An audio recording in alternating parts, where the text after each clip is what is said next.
Welcome to recipes in my way. இன்றைக்கி நம்ம அருமையான சுவையில் பூரி, சப்பாத்தி, தோசை எல்லாத்துக்கும் பொருத்தமான ஒரு சைடிஷ் தான் செய்ய போகிறோம்.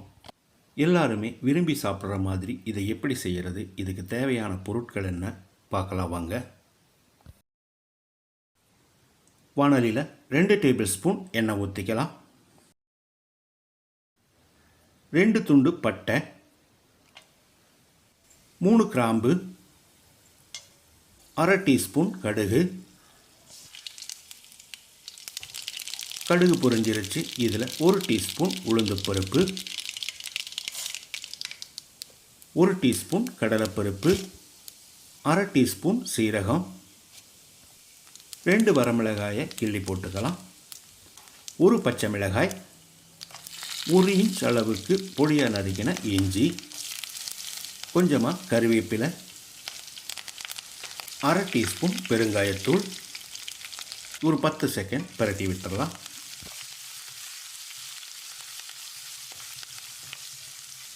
நூற்றி 150 கிராம் அளவுக்கு 2 பெரிய வெங்காயம் நீல வாக்கில் நறுக்கினது.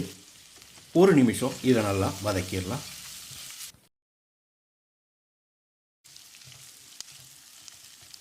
ஐம்பது கிராம் அளவுக்கு 1 கேரட்டை துருவி வச்சிருக்கேன். இதை போட்டு மறுபடியும் 1 நிமிஷம் வதக்கிடலாம்.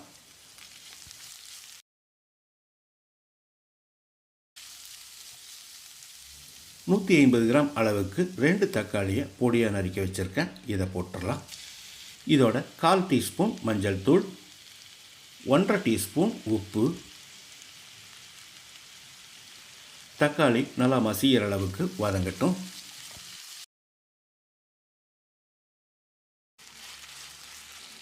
தக்காளி இந்த அளவுக்கு வதங்கினது போது இதில் 1 டீஸ்பூன் மல்லித்தூள், 1/2 டீஸ்பூன் சீரகத்தூள், 3 டீஸ்பூன் காஷ்மீரி மிளகாய்த்தூள். இது இல்லைன்னா 1/2 டீஸ்பூன் சாதாரண மிளகாய்த்தூள் போதும். ஒரு 10-15 செகண்ட் இதை பரட்டி விட்டுடலாம்.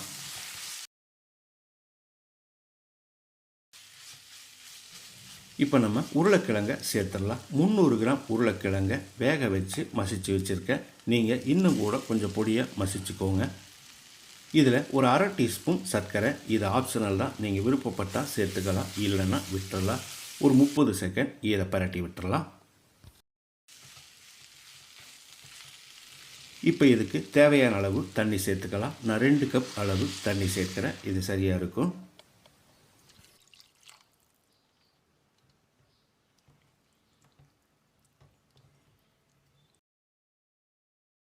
தண்ணி சேர்த்து கலந்து விட்ட பிறகு உப்பு சரி பார்த்து போட்டுக்கலாம். நான் ஒரு 1/2 டீஸ்பூன் உப்பு சேர்க்கிறேன். நீங்கள் தேவையான அளவுக்கு போட்டுக்கோங்க. இது ஒரு 5-6 நிமிஷம் கொதிக்கட்டும். மூடி வச்சிடலாம்.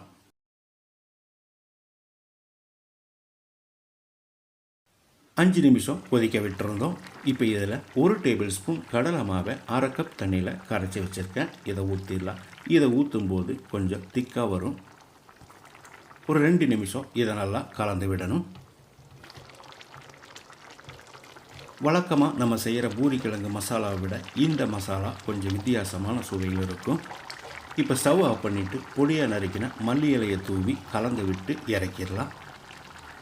அருமையான சுவையில் நான் செஞ்சுருக்கிற கர்நாடகா ஸ்டைல் பொட்டேட்டோ சாகுவை இதே மாதிரி இதே அளவுகளோடு நீங்களும் செய்து பாருங்கள். இந்த வீடியோ பிடிச்சிருந்தா லைக் பண்ணுங்கள், கமெண்ட் பண்ணுங்கள், ஷேர் பண்ணுங்கள். சப்ஸ்கிரைப் பண்ணாதவங்க சப்ஸ்கிரைப் பண்ணுங்கள். மறக்காமல் பெல் பட்டனை கிளிக் பண்ணுங்கள்.